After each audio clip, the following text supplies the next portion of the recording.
Hello दोस्तों, Atul pharmacy में आपका स्वागत है। आज हम फार्मास्यूटिक्स का चैप्टर 2 पढ़ने जा रहे हैं। इस चैप्टर को हम एक ही पार्ट में पूरा पढ़ लेंगे क्योंकि ये चैप्टर बहुत छोटा है। इसमें हम सिलेबस के हिसाब से हर टॉपिक को पढ़ेंगे। इस चैप्टर को पूरा होने के बाद हम लोग अगला तीसरा चैप्टर पढ़ेंगे। इसमें दूसरे चैप्टर का नाम है पैकेजिंग मटेरियल। पहले हम डिफिनीशन देखेंगे, उसके बाद फंक्शन देखेंगे, टाइप देखेंगे, फिर सिलेक्शन क्राइटेरिया देखेंगे। Definition of packaging material. Packaging material वह मटेरियल होता है जो उत्पादों को पैक करने और सुरक्षित रखने के लिए उपयोग होता है। पैकेजिंग मटेरियल उसे कहते हैं जो कोई उत्पाद हो गया, कोई प्रोडक्ट हो गया, उसको पैक करने के लिए और उसको सुरक्षित उस एकदम सेफ रखा जाए, उसके लिए उपयोग होता है। ये मटेरियल विभिन्न प्रकार के होते हैं, जैसे glass, plastic, metal, rubber. Packaging में डिजाइन और प्रोडक्शन भी शामिल होता है। पैकेजिंग में डिजाइन और प्रोडक्शन शामिल होता है। फार्मास्यूटिकल्स पैकेजिंग में सामान को ऐसे सुरक्षित रखा जाता है जिससे कि उसका आर्थिक मूल्य सुरक्षित रहे। डिफिनीशन पैकेजिंग मटेरियल का हमारा पूरा हो गया। अब हम देखेंगे फंक्शन ऑफ पैकेजिंग। पैकेजिंग के कार्य। पैकेजिंग के निम्न फंक्शन हैं। पैकेजिंग प्रोडक्ट के बारे में डिटेल्स इंफॉर्मेशन देता है। जब पैकेजिंग की जाती है तो उस पर जो सब लिखा जो जानकारी लिखी होती है वो प्रोडक्ट के बारे में डिटेल इंफॉर्मेशन देता है। पैकेजिंग प्रोडक्ट को सुरक्षित रखता है। पैकेजिंग प्रोडक्ट को नमी, प्रदूषण, प्रकाश और माइक्रोबियल संक्रमण से सुरक्षित रखता है। पैकेजिंग से प्रोडक्ट को खोलने में सुविधा होती है। पैकेजिंग से प्रोडक्ट को स्टोर करने में सुविधा होती है। पैकेजिंग प्रोडक्ट लोगों को अपनी ओर आकर्षित करता है। पैकेजिंग अच्छी रहती है तो लोग उसकी ओर आकर्षित होते हैं।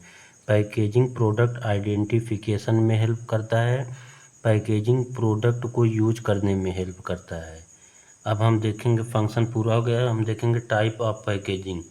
There are 3 type of packaging. Packaging 3 प्रकार की होती है: प्राइमरी पैकेजिंग, सेकेंडरी पैकेजिंग और tertiary packaging. Primary packaging. Primary packaging product के डायरेक्ट कांटेक्ट में होता है और उत्पाद की गुणवत्ता को बनाए रखता है। Primary packaging glass, gas, elastic, rubber, metal के संलयन से बनाई जा सकती है। प्राइमरी पैकेजिंग के कुछ एग्जाम्पल देखेंगे। ग्लास में ampoule, vial, bottle. Plastic, dropper bottle, plastic bottle. Rubber stopper, liner, syringe tip. Metal, blister tip. दूसरा देखेंगे सेकेंडरी पैकेजिंग। सेकेंडरी पैकेजिंग आमतौर पर प्राइमरी पैकेजिंग का आवरण होता है। सेकेंडरी पैकेजिंग प्राइमरी पैकेजिंग को अतिरिक्त प्रोटेक्शन प्रदान करता है। Example cartoon box. अब हम देखेंगे टर्सरी पैकेजिंग। प्राइमरी और सेकेंडरी पैकेजिंग के बाद जो पैकेजिंग की जाती है प्रोडक्ट को एक जगह से दूसरे जगह ले जाने के लिए उसे टर्सरी पैकेजिंग कहते हैं। Example inner cartoon box. अब हम कुछ पैकेजिंग जो 3 पैकेजिंग हम पढ़े, प्राइमरी, सेकेंडरी और टर्सरी पैकेजिंग, अब उसका हम थोड़ा एग्जाम्पल देखेंगे। जैसे ये हो गया हमारा ये जिसमें जो प्रोडक्ट भरा है वो इसके डायरेक्ट कांटेक्ट में है तो इसे हम प्राइमरी पैकेजिंग कहते हैं। ये ऊपर वाला जो हो गया ये प्राइमरी पैकेजिंग हो गया। उसके बाद ये सेकेंडरी पैकेजिंग हो गई। उसके बाद जो बड़े से कार्टून में प्रोडक्ट को कहीं ले जाने के लिए जो बड़े से कार्टून में पैकेजिंग की जाती है उसे टर्सरी पैकेजिंग कहा जाता है। अब हम इसके बाद पढ़ेंगे selection criteria of packaging material. Selection criteria अब हम देखने जा रहे हैं। इसके निम्न सिलेक्शन क्राइटेरिया है। पैकेजिंग मटेरियल दिखने में अच्छे होने चाहिए। पैकेजिंग मटेरियल नॉन टॉक्सिक और नॉन इरिटेंट होने चाहिए। पैकेजिंग मटेरियल ऐसा हो जिससे प्रोडक्ट को लाइट से बचाया जा सके। पैकेजिंग मटेरियल ऐसा हो कि वो गैसेस के रिएक्शन को रोक सके। पैकेजिंग मटेरियल ट्रांसपेरेंट नहीं होने चाहिए। पैकेजिंग मटेरियल में कोई माइक्रोबियल ग्रोथ नहीं होनी चाहिए। पैकेजिंग मटेरियल की प्रिंटिंग प्रॉपर्टी अच्छी होनी चाहिए। पैकेजिंग को संभालना आसान हो, स्टोरेज करना आसान हो और ट्रांसपोर्ट करना आसान होना चाहिए। पैकेजिंग मटेरियल फिजिकल डैमेज नहीं होने चाहिए। कंटेनर का क्लोजर सिस्टम भी अच्छा होना चाहिए। पैकेजिंग का आकार उत्पाद की मात्रा के अनुसार होना चाहिए। सिलेक्शन क्राइटेरिया हमारा पूरा हो गया। अब इसके बाद हम लोग दो देखेंगे जो हमारे सिलेबस में मेंशन है, ग्लास, प्लास्टिक, रबर, मेटल्स। इसके बारे में हम डिटेल से देखेंगे। टाइप ऑफ पैकेजिंग मटेरियल, ये वे सामग्रियां हैं जिनका उपयोग फार्मास्यूटिकल उत्पादों की पैकेजिंग के लिए किया जाता है। ग्लास हो गया पहला, प्लास्टिक, रबर, मेटल। अब हम आगे ग्लास, प्लास्टिक, मेटल्स और रबर्स को डिटेल में पढ़ेंगे जो कि हमारे सिलेबस में पूछा है। एडवांटेज और डिसएडवांटेज थोड़ा बहुत हम लोग एक्स्ट्रा भी देखेंगे, क्योंकि अगर 3 नंबर में क्वेश्चन पूछेगा तो एडवांटेज डिसएडवांटेज से काम नहीं चलेगा। अब हम पहला देखेंगे ग्लास। ग्लास के कंटेनर का उपयोग आमतौर पर दवा उत्पाद के भंडारण के लिए किया जाता है। जो ग्लास कंटेनर होता है उसका उपयोग दवा को पैक करने में किया जाता है। ये कंटेनर फार्मास्यूटिकल प्रोडक्ट के डायरेक्ट कांटेक्ट में आने के लिए बने होते हैं। ज़्यादातर प्राइमरी पैकेजिंग मटेरियल ग्लास से बने होते हैं, जैसे ampoule, injection vial, syringe. Glass container विभिन्न साइज और शेप में उपलब्ध होते हैं। जो ग्लास कंटेनर होते हैं उसका साइज और शेप बहुत अधिक होता है, विभिन्न होते हैं। अब हम देखने जा रहे हैं कंपोजिशन ऑफ ग्लास, मतलब ग्लास किस किस चीज़ों से मिलकर बना होता है। इसके बाद हम टाइप ऑफ ग्लास देखेंगे, उसके बाद एडवांटेज और डिसएडवांटेज देखेंगे। Composition of glass. ग्लास कांच, रेत, सोडा ऐश, चूना पत्थर और पुलिया से बना होता है। ग्लास की प्रिपरेशन में silicon, aluminium, boron, sodium, potassium, calcium, magnesium, zinc और बेरियम का जनरली यूज किया जाता है। ग्लास बनाने में इतना यूज किया जाता है।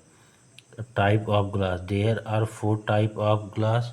Type 1 borosilicate glass, type 2 treated soda lime glass, type 3 regular soda lime glass, type 4 general purpose soda lime glass. अब हम चारों टाइप को डिटेल से पढ़ेंगे। Type 1 borosilicate glass. Borosilicate glass container में सिलिका 80% होता है, बोरिक ऑक्साइड 10% होता है तथा सोडियम ऑक्साइड एवं एल्युमिनियम ऑक्साइड की थोड़ी मात्रा होती है। ये हाईली रेजिस्टेंस ग्लास होते हैं। Type 2 treated soda lime glass. Treated soda lime glass container में सिलिका 75% होता है, सोडियम ऑक्साइड 15%, कैल्शियम ऑक्साइड की मात्रा होती है, रुकिए थोड़ा मिस्टेक हो गया है, कैल्शियम ऑक्साइड 10% होता है। थोड़ी मात्रा में एल्युमिनियम ऑक्साइड, मैग्नीशियम ऑक्साइड तथा पोटेशियम ऑक्साइड होता है। ट्रीटेड सोडा लाइम ग्लास की सतह से क्षार को हटाने के लिए उसे विक्षारीकृत किया जाता है। अब हम टाइप 3 देखने जा रहे हैं, regular soda lime glass. Regular soda lime glass मध्यम प्रतिरोधी सोडा लाइम ग्लास से बनाया जाता है। टाइप 3 ग्लास कंटेनर को आमतौर पर भरने से पहले सुखाया जाता है। अब हम देखने जा रहे हैं type 4 general purpose soda lime glass. General purpose soda lime glass के कंटेनर में कम हाइड्रोलाइटिक रेजिस्टेंस होता है। अब देखेंगे एडवांटेज ऑफ ग्लास। एडवांटेज, ये पारदर्शी होते हैं, ग्लास को आसानी से लेबल किया जा सकता है। सॉरी दोस्तों, जो हमारा चौथा टाइप था type 4 general purpose soda lime glass, उसका थोड़ा सा टॉपिक बचा था, पहले हम इसको देख लेते हैं, उसके बाद हम एडवांटेज ऑफ ग्लास पढ़ेंगे। इसका उपयोग टॉपिकल प्रोडक्ट और ओरल डोजेज फॉर्म को संग्रहित करने के लिए किया जा सकता है, जो टाइप 4 वाला ग्लास जनरल पर्पज है उसका। अब हम देखेंगे एडवांटेज ऑफ ग्लास। ये पारदर्शी होते हैं, ग्लास को आसानी से लेबल किया जा सकता है, ग्लास प्रोडक्ट को अच्छी तरह से सुरक्षित रखता है, ये नॉन रिएक्टिव होते हैं, ये सस्ते होते हैं, ग्लास वेरियस शेप और साइज में अवेलेबल होते हैं, ग्लास प्रोडक्ट को लाइट से भी प्रोटेक्ट करता है, ग्लास को आसानी से साफ़ किया जा सकता है, ग्लास कलरफुल नहीं होते, इसमें आसानी से देख सकते हैं कि प्रोडक्ट ख़राब तो नहीं हुआ है, ग्लास को आसानी से मतलब पैक किया जा सकता है। अब हम देखेंगे डिसएडवांटेज ऑफ ग्लास। ग्लास भारी होते हैं, ग्लास गिरने पे टूट जाते हैं, ग्लास अगर एक बार टूट गया तो इसे दोबारा जोड़ा नहीं जा सकता, कंटामिनेशन होने के ज़्यादा चांस होते हैं, ग्लास को ट्रांसपोर्ट करने में दिक्कत होती है, ग्लास अल्कलाई और एक्वस प्रिपरेशन छोड़ते हैं। ग्लास वाला जो हमारा टॉपिक था ये पूरा हो गया। इसमें हम देखे definition of glass, type, selection type देखे, कंपोजिशन देखे, अब एडवांटेज देखे और डिसएडवांटेज देखे। अब हम अगले टॉपिक पढ़ने जा रहे हैं जो कि हमारे सिलेबस में है प्लास्टिक। अब हम देखने जा रहे हैं प्लास्टिक डिफिनीशन या इंट्रोडक्शन। प्लास्टिक फार्मास्यूटिकल ड्रग उत्पादों की पैकेजिंग के लिए सबसे प्रचलित सामग्री है। कंटेनर के लिए सामग्री के रूप में उपयोग किया जाने वाला प्लास्टिक थर्मोप्लास्टिक पॉलीमर से बना होता है। प्लास्टिक मोनोमर खाने की लंबी श्रृंखला होती है। प्लास्टिक नरम और लचीलापन होता है। प्लास्टिक का मॉलिक्यूलर वेट हाई होता है, इसे हीट और प्रेशर के द्वारा किसी भी शेप में ढाला जा सकता है। अब हम देखेंगे कंपोजिशन ऑफ प्लास्टिक। प्लास्टिक कुछ एडिटिव के साथ मिलकर एक या एक से अधिक पॉलीमर से बनाया जाता है। प्लास्टिक में कुछ एडिटिव शामिल होते हैं जो निम्न हैं: antioxidant, anti static agent, colour, lubricant, stabiliser, plasticiser. अब हम देखने जा रहे हैं टाइप ऑफ प्लास्टिक। टाइप के बाद हम एडवांटेज और डिसएडवांटेज देखेंगे प्लास्टिक के। There are two type of plastic. पहला टाइप है थर्मोप्लास्टिक, दूसरा है थर्मोप्लास्टिक। थर्मोप्लास्टिक गर्मी में नरम होने वाली सामग्री है जो आम तौर पर कमरे के तापमान पर कठोर हो जाती है। Example polyvinyl, thermosets, polyethylene. अब दूसरा देखेंगे हम थर्मोसेट्स। थर्मोसेट प्लास्टिक एक बहुलक है जो गर्म होने पर अपरिवर्तनीय रूप से कठोर हो जाता है। इस प्रकार की सामग्री को थर्मोसेट पॉलीमर के रूप में जाना जाता है। इसका एग्जाम्पल है फिनोल फॉर्मलडिहाइड। अब हम देखेंगे एडवांटेज ऑफ प्लास्टिक और disadvantage of plastic. Advantage of plastic. Plastic flexible होता है, प्लास्टिक सस्ता होता है, प्लास्टिक हल्का होता है, प्लास्टिक गिरने पे टूटता नहीं, इसे ट्रांसपोर्ट करने में आसानी होती है, प्लास्टिक को कई शेप और साइज में बना सकते हैं, प्लास्टिक लीक प्रूफ नहीं होते, प्लास्टिक पारदर्शी होते हैं। Disadvantage of plastic. प्लास्टिक से पॉल्यूशन हो सकता है, प्लास्टिक को फेंकने से और जलाने से जीव जंतुओं को नुकसान देता है, प्लास्टिक से प्रोडक्ट रखने पर जब प्लास्टिक गलती है तो उसमें से जो केमिकल निकलता है उससे प्रोडक्ट ख़राब हो जाता है, प्लास्टिक को एक बार यूज करने के बाद उसे दोबारा यूज नहीं कर सकते हैं, प्लास्टिक को लोग नदियों में फेंक देते हैं जिससे जल प्रदूषित हो जाता है और वो हमारे वायुमंडल में बहुत से नुकसान पहुंचाता है। प्लास्टिक बहुत से केमिकल के साथ क्रिया कर सकता है, प्लास्टिक को ज़्यादा हीट में नहीं रखा जा सकता क्योंकि प्लास्टिक गलने लगती है। अब हमारा प्लास्टिक वाला टॉपिक पूरा हो गया। अब इस चैप्टर में 2 टॉपिक और बचा है, मेटल और रबर। अब हम लोग उसे देखने जा रहे हैं। मेटल डिफिनीशन या इंट्रोडक्शन। मेटल दवा पैकेजिंग के लिए व्यापक रूप से उपयोग की जाने वाली सामग्री है। मेटल एक हार्ड और चमकीला सब्सटेंस होता है जिसका यूज कंटेनर के निर्माण में किया जाता है। मेटल इलेक्ट्रिसिटी का गुड कंडक्टर होता है। कॉमन रूप से यूज किए जाने वाले metal aluminium, tin, stainless steel, lead है। Type of metal. There are many type of metal. Ferrous metal, non ferrous metal, base metal. अब हम पहला देखेंगे फेरस मेटल।